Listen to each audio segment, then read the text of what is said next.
Welcome to the Journey with Hussy. So this podcast takes you on an insight to the journey from the beginning to the present and the future with someone who kind of embodies a certain ethos, a certain value, a certain kind of something that I also kind of represent myself on. I would say someone who kind of has that leap of faith in risk-taking, someone who is pushing harder to reach their dreams more than the next man. Maybe they come from kind of a difficult background. Maybe they've even experienced kind of the difficulties in working in a certain industry. But you know what? No matter what it is, they're on their grind. They're doing something. And that's kind of the guests, I'd say, who I'll be talking to over the next kind of 6 episodes. And I'm really happy that you're on this journey with me. I mean, I've been wanting to do this podcast for, let's say, a minute. I kind of inspire to the people such as Stephen Bartlett. I'm a big fan of his kind of work and his body of work and what he does. And I feel that kind of coming from my industry as a DJ and also like a radio producer, a radio presenter, someone who kind of lives in music. There's loads of people who have been on my journey, who I've talked to, who are kind of doing really, really big things. And maybe they don't get that kind of shine of light that they kind of deserve. And they'll be the kind of people that I'm talking to. Introducing my first artist, or I'd say my first guest, let's say, to my left-hand side. It goes by the name of Hira. And let me tell you a little bit about Hira, actually. Now, he'll obviously introduce himself, okay? But this podcast kind of came from me just listening to his most recent single, Creeping, which we'll talk about. And I'm a big fan of R&B. I'm a big fan of funk, soul, Barry White, Soul to Soul, TLC, Tony Braxton, you name it, I'm all over. Whenever I'm DJing across like a load of clubs around Birmingham, I know that these are the kind of tunes that people are listening to and they're vibing to. And when I came across He Was Music, and Creeping was the first single I heard of yours, actually, and I thought, bro, this guy, he's doing something different. Being a British Asian guy in the ends of Stoke, Yep. You're doing bits. And I thought you'd be the perfect first guest to have on this podcast purely because you're doing something completely different and you're making music that I vibe to. My guy. Appreciate Introducing that, my guy here. What are you saying, bro? I'm alright, bro. How are you? I'm doing well, you know. A bit cold though, can't lie. Yeah, it's nice and not as cozy as I thought it'd be, but it's alright. We're getting there. But yeah, you are the first guest of the Journey with Hussy. And bro, I'm so proud for you to be, and honoured for you to be on the podcast. I think it's only right that you kind of explain who you are, where you come from, and what man's doing. Man's doing a lot recently now.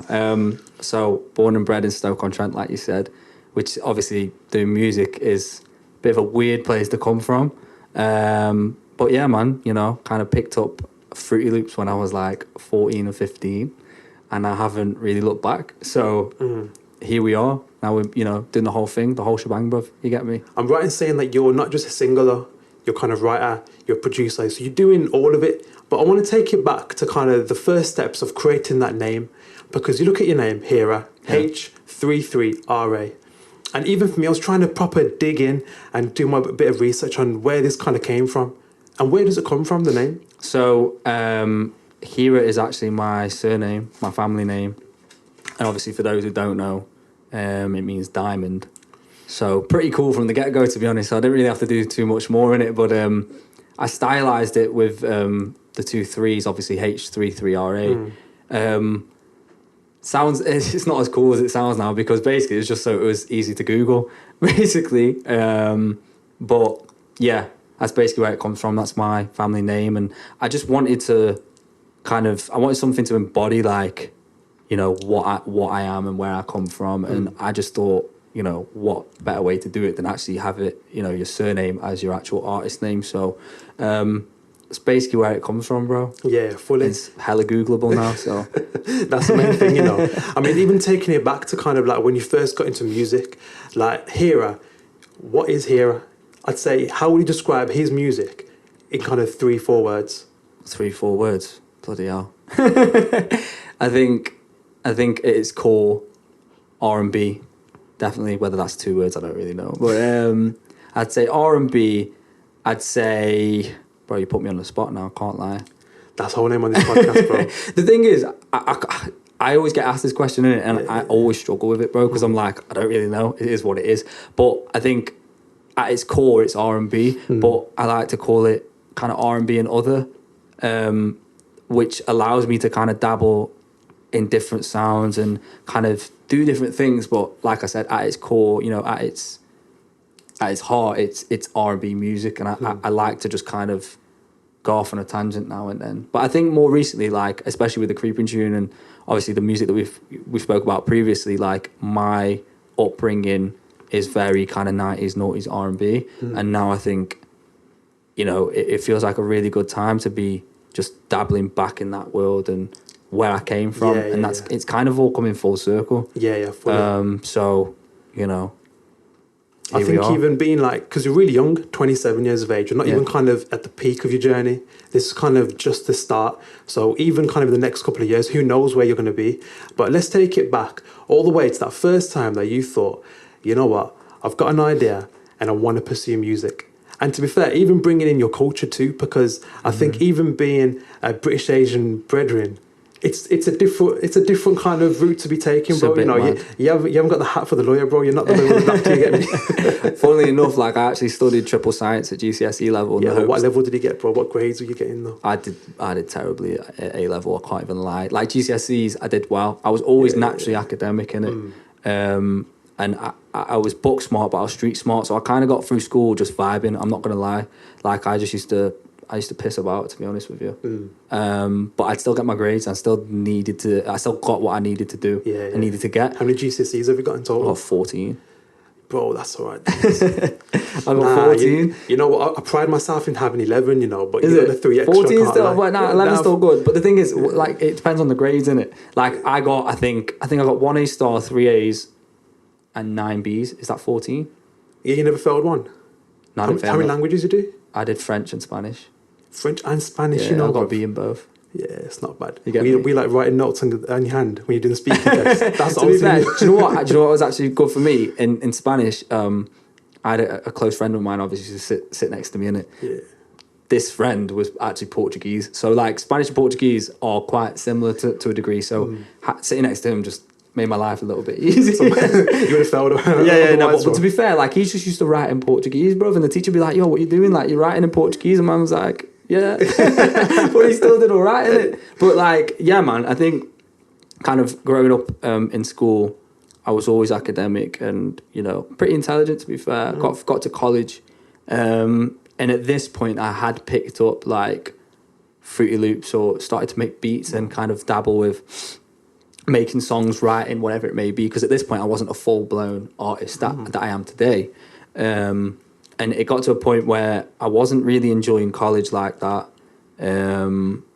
Obviously, like tying back into being Asian or whatever, Punjabi, like my parents wanted me to go to uni, obviously, to study what else other than medicine more time, but my head wasn't in the right place to be able to do that. I thought that's what I wanted to do, and I don't know if that's due to like the culture that we grow up in, or if I actually wanted to do it, or if it was to appease my parents, or whatever it may have been. Yeah. When I got to the end of college, I didn't do great.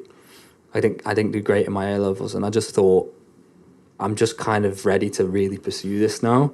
So I said to my mum, I was like, "Yo, mum." I want to defer my place at uni, which I actually got. So I thought I'd keep them happy to a certain degree. You get me? I thought, yeah, I've got my uni place now. I was going to study graphic design, which actually came in handy, to be honest. But I can feel the tension already, you know. But what your mum was saying to be fair, like I've got to say, like, you know, unconventionally, my parents were really supportive. Do you know what I mean? And that's not something that people have the benefit of being Asian and pursuing something creative like music. So luckily for me, they had my back. And my mum was like, "Cool, defer your place." Just what I went ahead and did. And then kind of 1 year deferring it turned into 2, 3. And then I think I maxed out on the amount of years that you can actually defer your place at uni for. So at that point, I was just like, you know, fuck it. I'm going full time, I guess, to a degree. That's a big move at a young age, you know? Very young, man. I was like 18, 19. Yeah. And you must have had kind of the backing of friends, family. Yeah, I mean, I can't lie, bro. Not at first. When I first started out, before that period of time, obviously, I was absolutely terrible at making music. But by that age, I was a little bit more accomplished. But still, at the same time, I had a lot to learn to the point that I am now. And even from now to the next, I don't know, in 10 years' time, like, I'll still have a lot to learn. So it's kind of a constant cycle. But yeah, I'd say I'd say people started to realize, you know, when you'd start getting, I don't know, put on the kind of local BBC introducing show or whatever, and, you know, you'd get your first little community radio spin, and then from there it just starts taking off. And once people kind of start kind of perceiving you as an artist rather than some guy that they know from ends, then that's when things start to Do you think people change. kind of like started taking you a bit more serious? Yeah, I think so. I think with friends and close friends in particular and family, they always knew that I was talented. But, you know, that talent can only take you so far. So you've got to kind of start building the brand or whatever it is you're trying to achieve early on. So, you know, it'll put you in good stead for the future. So that was something that I really focused on, and kind of, it wasn't even like, because I don't come from a generation that would, like, you know, had to send like demo CDs to record labels and things like that. Like we had the internet, so I wasn't ever focused on, because I always got told that you should focus on your local area first to become a big artist or whatever it may be. Yeah, they kind of say take it local, national, then kind of like that. But I kind of bypassed all that because of the internet. How come you're trying to do something different and not kind of follow what everyone else has been told to do, been educated to? I just think, like, I thought at that point in time, the internet was really taking off in a big way. At that point, we'd already had like MySpace, and then SoundCloud was the thing when I was in high school. And I just thought, like, what better way, you know, to utilize like the internet, bruv? Do you know what I'm saying? Like, use it at your peril. Like, it's there. We can find out everything at the click of a button. So 100%. And I thought, well, obviously, people are going to discover your music this way a lot quicker. So that's kind of what I started to do, man. Started putting my stuff on SoundCloud or whatever. Got some traction, you know, and then things started kind of slowly kind of picking up from there. And it's just kind of utilizing those social communities online, I guess. And now in this day and age, as we know it, like, obviously we have Instagram, we have TikTok, we have all of them. Like, there's just so many, I can't even keep up. There's a new one called Be Real, bro. I'm like, what the fuck is that? Oh, is it where you like taking photos? Yeah, like, I was like, how does that work? I don't even know if my camera had that feature, bro. But yeah, it's just like, now it's become second nature for us to just go on our phone and just go on social media. Like, back then it was still a new thing to a degree, so it was kind of maneuvering around that. Because we come from that generation where, like, we used the internet for Bebo. Bebo, you know, bro, Bebo for me was a different level of just exhaustion, you know, because I remember making my account thinking, my boy over there has got 52 love. Because you could send yourself 3 love, or you can send people 3 love a day. So I went up to like 3 times a day. Yeah, so I used to, on a level, bro, I used to make fake profiles. To give yourself send love. Myself love. But then the worst thing was, you just see that and be like, yeah. Man's got love, you know. Bare love, you know. Bare love, bro. That's the thing. I remember it being also a thing, like, your top friends and that. Do you remember that? Your top friends. And man, if I found out my boy at school, about right, moving him out and like putting him in. You had that control in it. Do you know what I'm saying? And there's another one as well where I forgot the name of it, but it was like a platform where you could like communicate to people, send messages to people. It was anonymous. So there's one thing going around high school now where everyone is sending bare messages. Like, it was hateful. Was it Formspring? Formspring was one, and you could send like, you could put it yourself. You could just like say shit to people. That's it. Yeah. You could say like bare shit to random people. And I remember one time one of my mates was saying that they had one person send him a message from like a different high school. It was like a really hot, like it was like a rude message in it. And then by mistake, they never pressed that, you know, make it private. Anonymous thing. The anonymous thing. Yeah. So instantly, like, it was just bare beef, bro, between 2 schools purely on that fact. And you should have saw the girl's face, bro. From what I remember, it was jokes, bro. Man used to just go on there, bully people, you know, just like... What, that was you, bro? No, I'm not saying me. When I say man, I mean other people in it. But to be fair, I never used Formspring like that. It wasn't really massive, like, kind of where we were in school and that. But Bebo was definitely a thing. And then we moved from Bebo, moved to Bebo from Pixo. I don't know if you remember Pixo. No, I don't remember Pixo. Was like madness, bro. It's just like a little landing page where you just put like really weird like GIFs and like stickers and just, I don't even know what it was. But then we moved to Bebo, and then from Bebo we moved to Facebook. Yeah, that was one. And that was, bro, like, obviously people who know Facebook now who maybe didn't have it back then, it kind of started out as a platform where you just write statuses. And obviously you'd have your name and then you put is... blah blah blah, has blah blah blah, like, and you just wouldn't see that now. Obviously, it's just photos and videos. You put yourself like a be right back or BRB in 15 minutes. Like, anyone even cared, they'd be back in 15. I used to do the same thing on MSN, but it was so cringy. Oh, bro. On MSN, I used to have like the funky text. Like, my name was like, I put myself, like, I used $signs. exclamation marks, italics, all the works, bro. And I ping people just like, yes. Bro, I used to do that all the time. Yeah, Yeah. The nudge thing, innit? Yeah, the nudge thing. Yeah, that was the thing. Yeah. But I did the whole thing, bro. I remember there was a version of MSN where you had to like write in code before your like personal messages or name, like MSN name, to like get it a certain color. But then after that, they brought out like an actual version where you could just do it, like click on the color that you want. Yeah. But we were putting in code, bro, like bracket like /B close bracket, like just bare random code, bro. That's a different to change the color of the name, because I don't think like the version that came after existed at that point. Yeah. Master of MSN, bro. That should be Bro, your no, LinkedIn. I actually was, bro. I had this bro. thing as well, and I don't know if you might have had this, but they brought out a certain version where you could like lock the screen, so like you could take MSN off the screen, so like if your parents walked in, they wouldn't know you were on MSN, innit? But the thing is, they must have thought, yo, what's this kid doing? He's just staring at the Google homepage the whole time. And it's like, what? Yeah. But I Go do some work, bro. That's what I mean. Yeah, Literally, go do some work. You get me? But Yeah. I used to press Control and space. If they walked in, bro, bam, one time, done. Shortcutting. I'm like not that, doing anything at like the tender age of like 15. I was like, yeah, I was probably a bit younger, you know. I was maybe like, 40. I feel like it kind of built us, didn't it, a little bit? Yeah. But I feel like now it's better to be using social media, obviously, in the right way. Yeah. It's like taking it back to like, let's say your first single, when you kind of got that released, how did that make you feel? And what did you think that was kind of going to bring for you? I think, obviously, with the first release that I did as Hero, I'd already had like kind of knowledge of how things work to a certain degree within music. So I felt like I was ready to release as a kind of full-blown artist frontman. It took me all them years to kind of figure out who I was musically. Then when I got to a point where, I guess, kind of believing in your own source to a degree, you're like, yeah, I'm the guy now. So at this point, I wasn't really apprehensive in any way. It was more of a relief kind of to release something and be like, yo, this is the first time I'm releasing music where it started at a certain level in terms of the quality and, you know, everything that's gone into it. So I didn't have any expectations in terms of how well it would do. I just knew that I'd produced, created, whatever you want to call it, the kind of highest quality level of, you know, music that I've created before, and just kind of put it out to the world, and I'm just excited to see how it does, sort of thing. Yeah. So I had no issues with kind of giving it to the world, because I feel like when you create music, it's not yours once you release it. You shouldn't really care about what it does.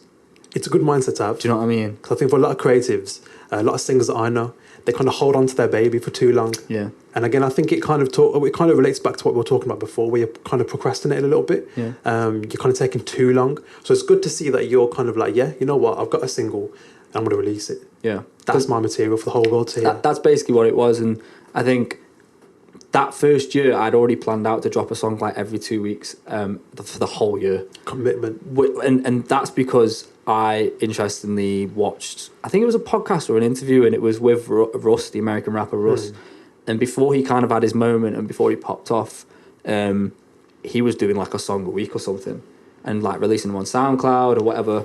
And I think he dropped like a stupid number of projects before he actually had his moment.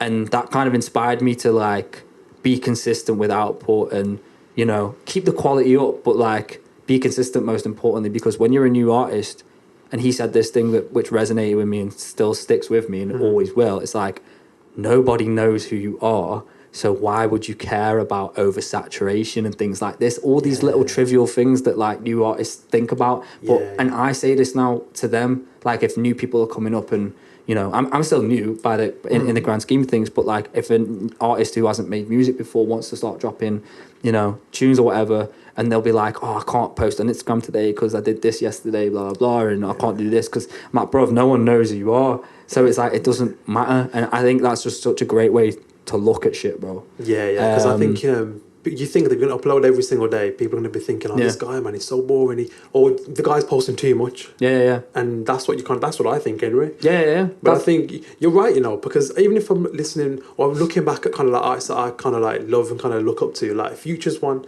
that I think his body of work is kind of so big, bro. Like I'm one of those guys that kind of like type in my favorite artists like Chris Brown, Future, whatever it is, and I'll kind of go on like Wikipedia, click discography, look at their first album, look at what was released, second, third, and you realize that these artists who are massive, like we all know these names, but they're releasing so much work. Like I remember when like Chris Brown released, I think it was an album with Tiger. I think it was. Oh, okay. I think it's like 18 to 24 tracks and just all of his work. For how big he is, man's still releasing that quantity of work. Still doing it now as well. And still doing it now. Yeah. So I think it's only right that as an artist, you should be doing the same thing. Am I right in saying? Yeah, 100%, bro. Especially like exactly like when you compare, you know, the levels. Like you look at someone like Chris Brown, of you would say the elite tier of musicians, you know, in the world, I would guess, compared to someone who's just starting out. Like if you're not working as hard as the person who's up there, then how do you ever expect to be there? Yeah, yeah. At the end of the day, it makes sense, right? It's basic maths, isn't it? So 100%, yeah. That's kind of a similar mindset that I kind of adopted, and really haven't changed or deviated from that since. If anything, you work harder in it. You get those moments where you might turn a corner. I don't know if that's for some people getting a hit record, signing a deal, whatever it may be. Once those things happen, then you've got to work harder.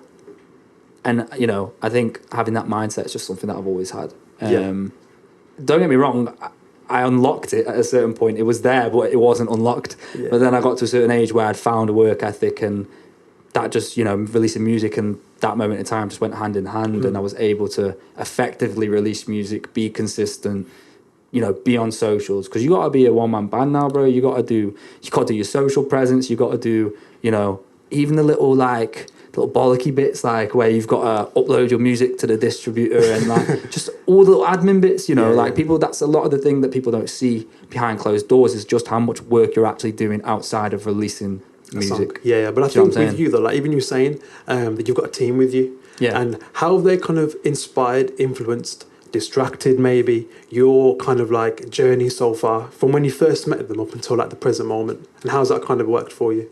I think with the team that I've got and management and legal, whatever it may be, like I think we all kind of serve our purpose within the team. So we kind of all have our like obviously strong points. Obviously, first and foremost, musician, manager, lawyer, whatever else it may be. Obviously, that's your suit. But like, I just mean kind of as people and kind of the things that we're good at and the characteristics that we have and all these traits. Like for me, for example, I would say I'm clearly a very like creative individual, and I think that I move forward by being innovative or, you know, kind of thinking of interesting new ways to either write a song, or I don't know, it could be even in terms of the rollout of the song, could be something like that, creative. And I think that's kind of where I've always, you know, been good.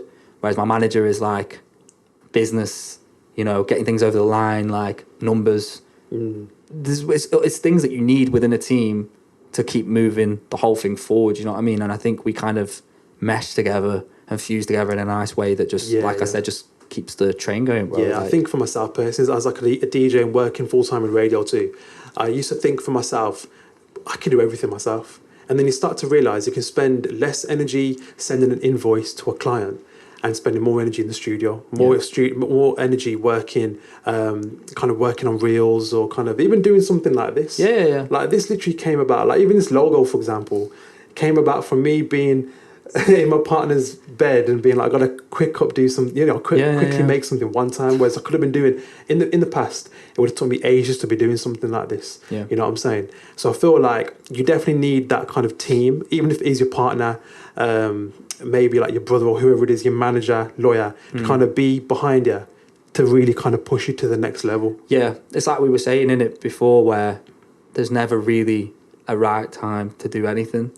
You've just got to do it. So, and obviously, don't get me wrong, like being an independent artist, you do a lot yourself, but you have to have people around you who enable you to, you know, facilitate that vision. You get me? There's going to be things that you're just not good at, or someone else is better suited to do it. So you need someone in and around you to be able to help you with that. And I don't think there's any shame in like having a team that can benefit you in that way. So, because a lot of people and a lot of artists that I come across these days, especially like kind of just coming up, they're kind of under the I don't know, they just think that they have to do everything themselves, which they do to a degree. Don't get me wrong, you have to do a fucking lot as an independent artist now compared to what it used to be. But, you know, as long as you're working hard and you have the right people around you, I think that's, you know, you're putting yourself in the best shape moving forward. So I think with music in particular, again, it's a very difficult industry. It's very cutthroat. You can be kind of really up here and then kind of drop right down and become like a nobody in seconds. We're talking about having like an elongated career. You're obviously independent, doing your thing. But you must have come across a lot of struggles, a lot of difficulties, especially maybe kind of in the studio or wherever it is. How has that kind of helped you become the person that you are now? Yeah, I think like with music, like you say, it's like it's just a cutthroat industry in it, bro. And it's so easy to like not even fall off. Like you might just fall out of love with it yourself, you know. So it and don't get me wrong, like every day is like that, bro. It's actually a genuine struggle because at the end of the day, we all love music, the people that are in it. But it's like, of course, it has to come to a point where you want to make this a career. So obviously you have to monetize your art, bro. Like people don't really like talking about it and like to be wishy-washy about it. Like, oh, this isn't a business, but this is a fucking business. So I've kind of adopted that more business mentality as I've got older. But like I said, I still have the same passion and drive that I did back then when I first started. So nothing's changed. But like with anything, you know, it comes with struggles and personal battles and whatever. I think. What would you say is like kind of the biggest battle that you've kind of had to really, really kind of be like, oh, you know what, this is like a make or break for me, but I'm gonna fucking do it. Being honest, bro, I don't think there's been a make or break point, but I think genuinely, like, I think my identity is what I've struggled with the most in terms of, not struggled with, I just think thought about a lot. I think when you're somebody who looks like me and growing up in the UK, and it goes back to what we were talking about in terms of like my high school and whatever, and what you're just expected to be a doctor or a lawyer, like, and I don't want to be too stereotypical and you know. But that's the thing, though. Like, you don't want to be stereotypical, but unfortunately, we've gone through that. Though. Yeah. Like I never got it too much, but I've got loads of friends where they've just had to become a doctor, lawyer, solicitor. Yeah. And a lot of the time, bro, you don't really get a say. And obviously we're obviously very family orientated, so. We want to appease our parents, we want to keep family happy, and that's just kind of within us naturally. And obviously, like, I'm sure long term, a lot of these people who get into those jobs are happy because you know what? They're going to have a nice house, they're going to have a nice car, they're going to be wadded. So it's blessed at the end of the day. But that person might have wanted to be, I don't know, a fucking circus clown. They might have wanted to be, I don't know, you name it, like whatever, something that's creative or in a completely different line of work. But I can tell what you want to become now. Circus actor. Exactly. I know you want to become a circus actor. I can feel it. Imagine that. I want to be a clown. But yeah, that's the thing. I think the identity of myself, like figuring that out and kind of being a brand at the same time and trying to be perceived in a way that isn't necessarily run of the mill, because I'm obviously brown, but I make R&B music. Now, growing up in the UK, if you're brown and you make music, for some reason, there's almost a stigma or something attached to you, whether people, you know, do this on purpose or not. Like, it's something that's stuck in their minds when they associate your name with a certain kind of sound or what they think you should be. Like, and even to this day, like, I would have done X, Y, Z, whatever, you know, been played on the radio here, Spotify put me in this playlist, blah, blah, blah. And you still got man back home who are like, bro, you should make Asian music, you know. And it's like, bro, like, I'm Asian in it, but like that's just not what I grew up with. So why would I make that sort of thing? Yeah. And not even like what I grew up with, like it was on in the house and stuff, don't get me wrong, like Punjabi folk music and my dad's cassettes or whatever it may be. We used to dance to like Bhangra or whatever. Yeah. Like, and that's part of your heritage, isn't it? Part of my heritage. But that isn't what you need to do because that isn't you. The way I look, for example. Yeah, exactly. Yeah. And that was kind of something that I'd struggled with. And I wasn't really open about it because I didn't know what it was. Obviously, like I was saying to you earlier, I always thought that, you know, I'd have like maybe brown people within music say, oh, you know, we have to work a little bit harder to get to a certain point because of the way we look. Like they don't know how to market us, blah blah blah. And I fully agree with that. that. Yeah. I definitely agree with it. Because we haven't really had any blueprints for success other than, I guess you could say, Jay Sean or MIA or even Zayn to a degree. But I think Zayn's a bit different because obviously boy band, biggest boy band in the world. It's a little bit different. Like the marketing does itself. Yeah, 100%. But on the odd instances where it has really gone, like Jay Sean, MIA, for example, it just makes you think like, why can't you do that for other people? Or not why can't you? At the end of the day, it's got to be on you to become that artist, innit? Yeah. You have a team around you to facilitate that, and you have a label, X, Y, Z, and so many things that have to fall in your favour in order to be an artist of that level. Yeah. But at the end of the day, you've got to put in the groundwork, and you've got to... See, you've mentioned Jay Sean, MIA, who are huge artists back in like the noughties. Yeah. Like we're talking so long. They're still making such big songs, part of that legacy, but it's really, really hard to kind of make it to their level and kind of exceed that level. Whereas I think it's probably a lot more easier, I'd say, to become kind of like the Punjabi artist or the artist that your brothers want you to become. You know what I'm saying? I think it is. So how come you don't just make it easy for yourself and create music that the people expect you to make? I think it goes back to having that drive and the passion that I came into the game with, basically, and just remembering why you got into music in the first place. Like, I still have an older sister. She's not going to appreciate me saying that. She's still alive and well. She grew up in the kind of LimeWire era, and obviously I'm like 5 years younger than her. So everything that she used to download kind of off LimeWire, Napster and all this, FrostWire even, whatever it was. Like Zippy Share. All them mad ones there. I would basically, it was like hand-me-downs. I would just take her music and run with it, like, and that was me.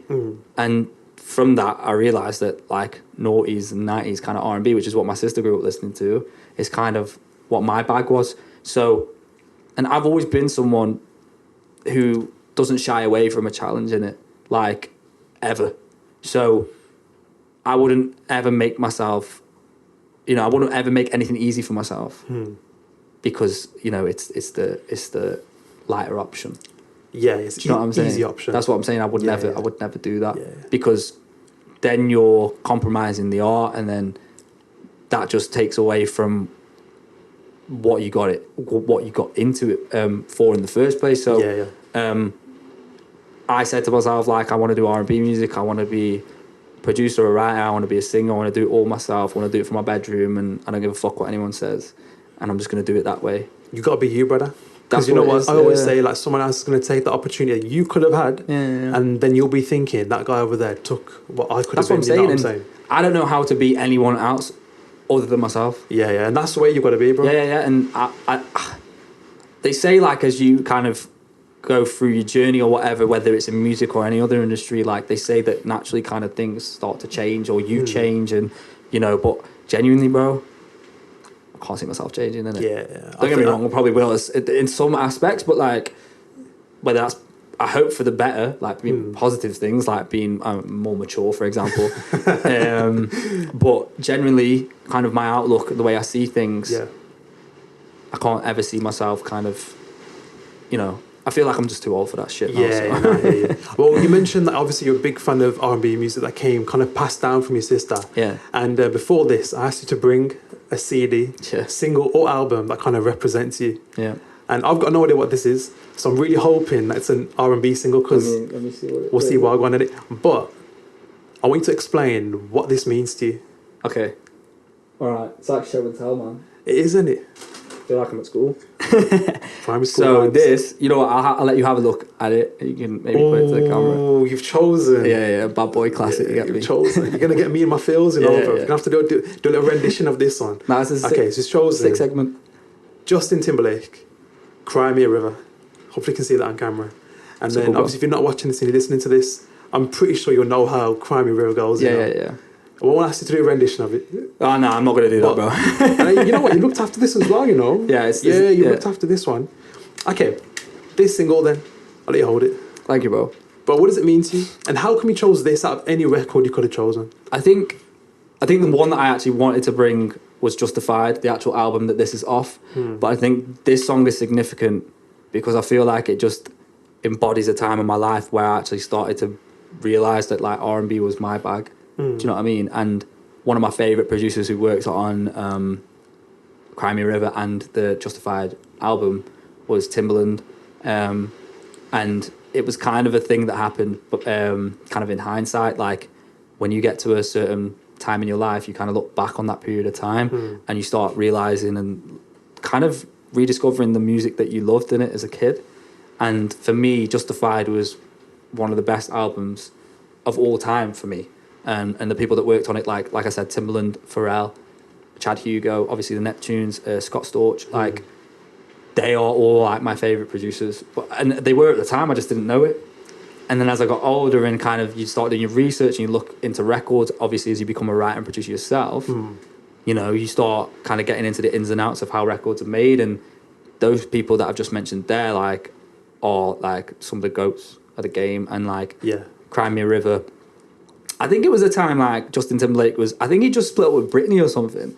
So obviously it's all this like pop culture shit at the time that you like, that you're like, obviously you're keeping tabs on because you're a kid, innit? I think back then, we had like the hits and like, do you remember TMF? I don't. Do you remember the Music Factory? TMF, it was a music channel. Nah, I don't. Do you remember that? Oh, no. TMF? I remember Stars. Stars was a thing. Where you could like request your own song that you wanted to get played. Yeah. And you see like a text bar at the bottom. Yeah, that was on Sky, but I didn't have Sky them times. No, we weren't that well off at that point, I don't think. But TMF though? Yeah, TMF was like, I think it was like 21 on Freeview. Yeah, the Freeview box had just come out in it. And I remember like Hits was 18 and I think TMF was 21. I remember to this day. Remember the time when like the TV was going digital?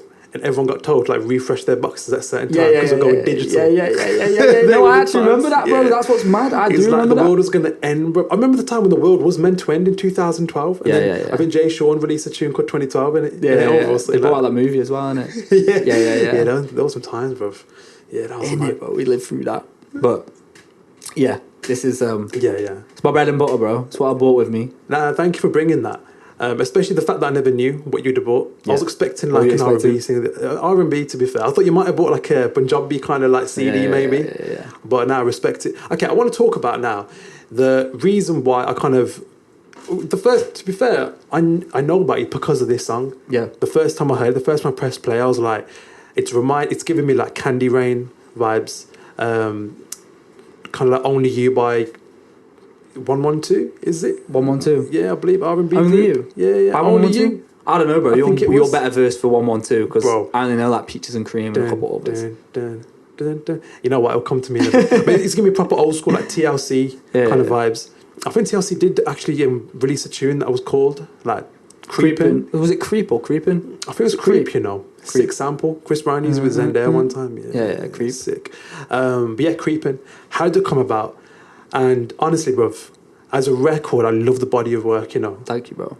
Appreciate it. I mean, Creepin' was like a long time coming, really. Obviously, the record is like with Mic Lowry. And obviously, for people who don't know, they're a R&B male vocal group from Liverpool, which when you just put those words together, you're like, what? Do you get me? So they are extremely talented boys in it.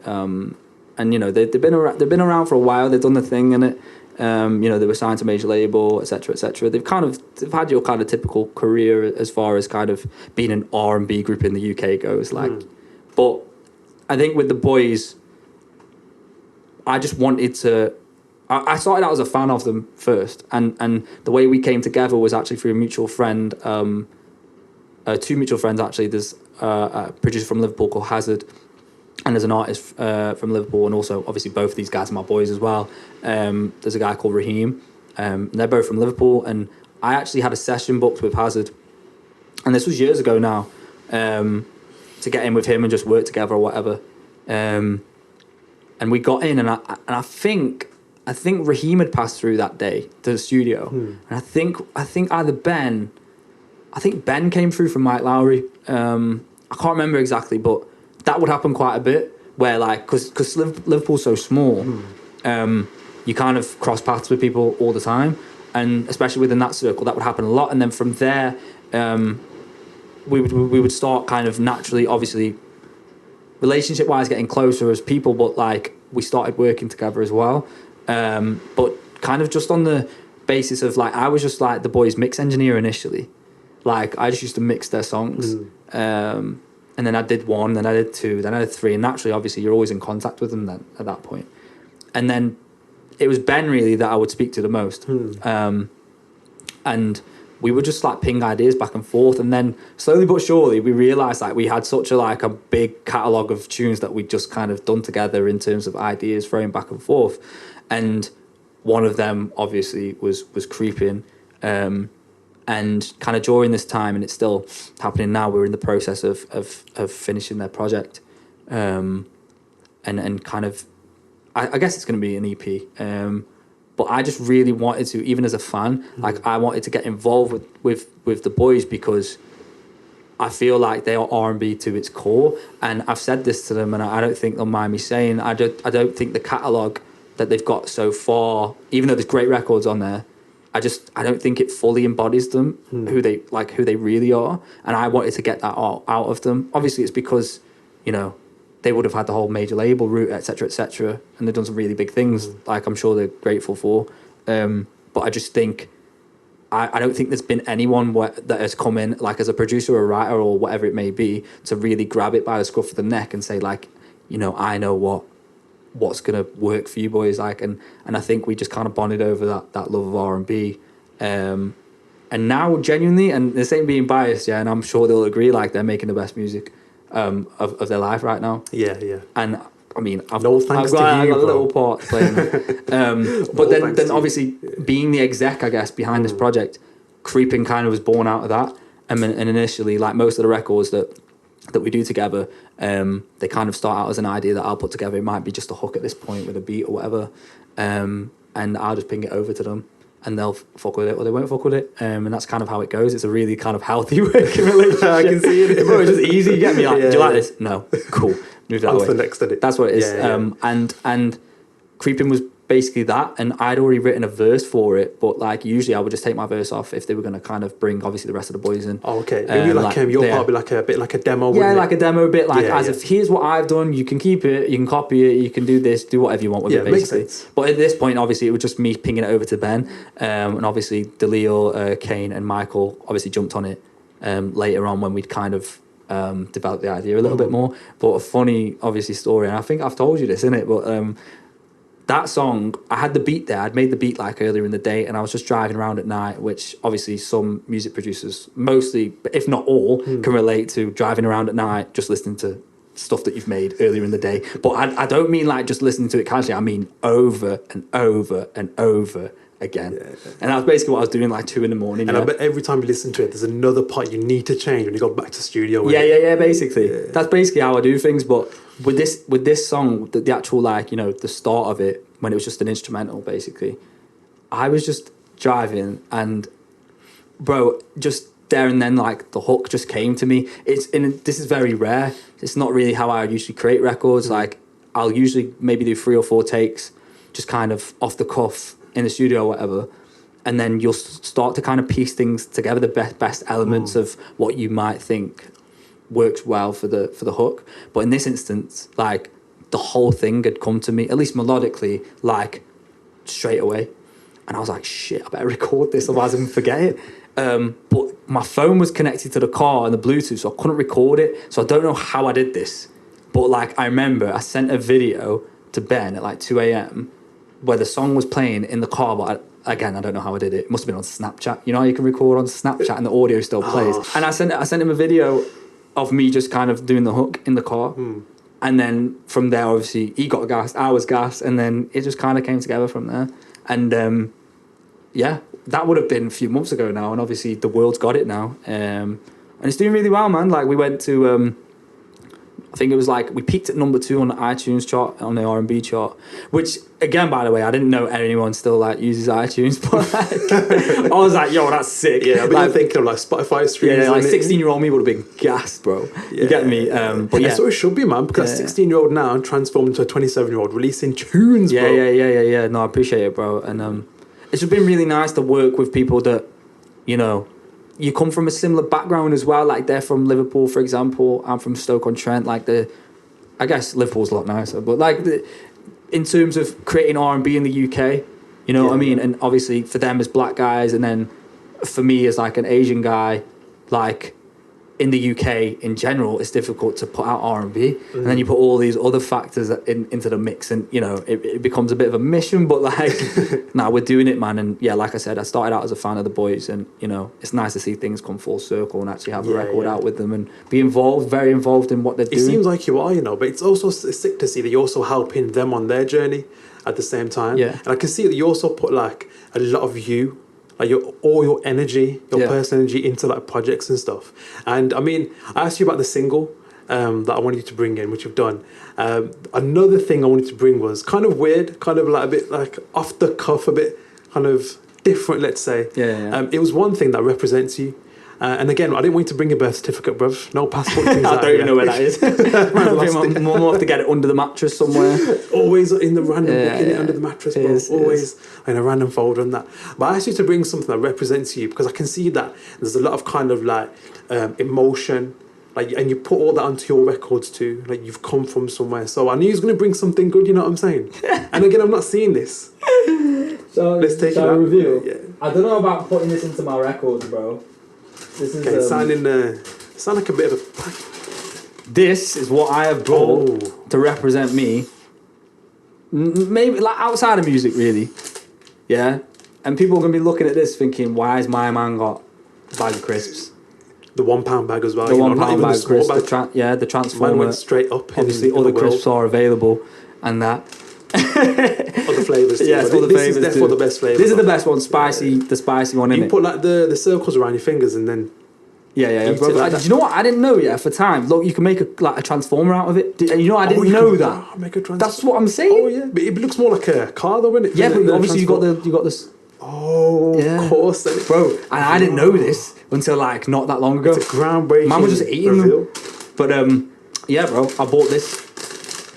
But then, like, I'm not. Is it your favorite crisp? Like, what is it about this here's pack the that background. Like, if he was a person, if he was a thing, that's you, bro. Yeah. That's so you. Outside of music, there's very few things that I love, like wholeheartedly love in it. There's obviously music. There's football. Who do you support? I support Man United. For better, for worse, I don't know. Sort of. Yeah.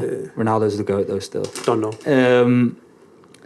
And then Ten Hag for the win. Yeah, Ten Hag for the win. But obviously Ronnie's a bit of a mad guy at the moment. But whatever. Yeah, we'll give him his time.